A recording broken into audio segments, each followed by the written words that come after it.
Sa ila anibersaryo. Ari tutukan na agtatakan, approve.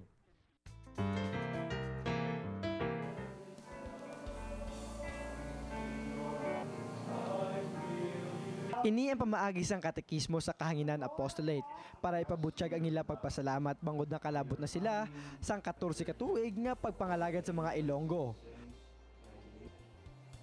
Mismo si Archbishop Angel Agdameo kag Monsignor Gerardo Almenasa ang nagpanguna sa amo nga selebasyon mga gintabungan sa mga pari sa nagkalain-lain nga parokya.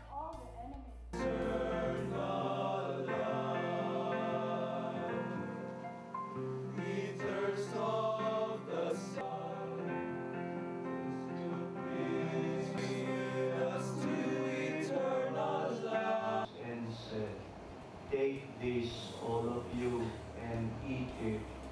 This is my body, which will be given up for you."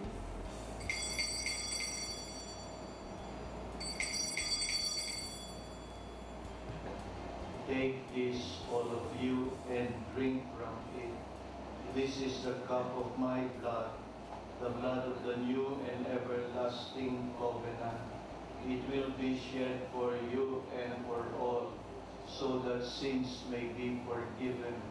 Do this in memory of me.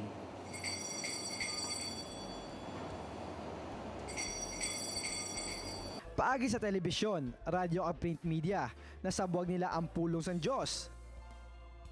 Ang KSKA ang gintukod sa pagpanikasog ni Monsignor Jose Buenaflor. Napili ini kay tungod niya ang mga tao, madamo pa ang mga tao nga daw hindi pa nila maintindihan kung ano ang pangabuhi sang aton Ginoo halin sang una. Now dira sina gina say sang amon mga program directors kag anchor man ang pangabuhi sang aton mahal nga Ginoo kag ang ginuobran niya kag sang iya nga Iloy. Year 1997 sa nagumpisa ang katekismo sa radyo, 1998 ang sa print media, kag 1999 ang sa TV. So ginoopdan ini sa mga pari kag sa mga laiko nga nagabolunteer sila no sa pagpalapnag sang pulong sang Ginoo sa TV, sa radio, kag may mga in charge man sa mga nagasulat no sa mga articles para sa sini nga tinutuyo, especially is evangelization. Lakat kamo ka magbantala sang maayong nga balita, ini ang sugo sang Dios nga ilagay ginatuman gani para sa arangkada, sila ang approve.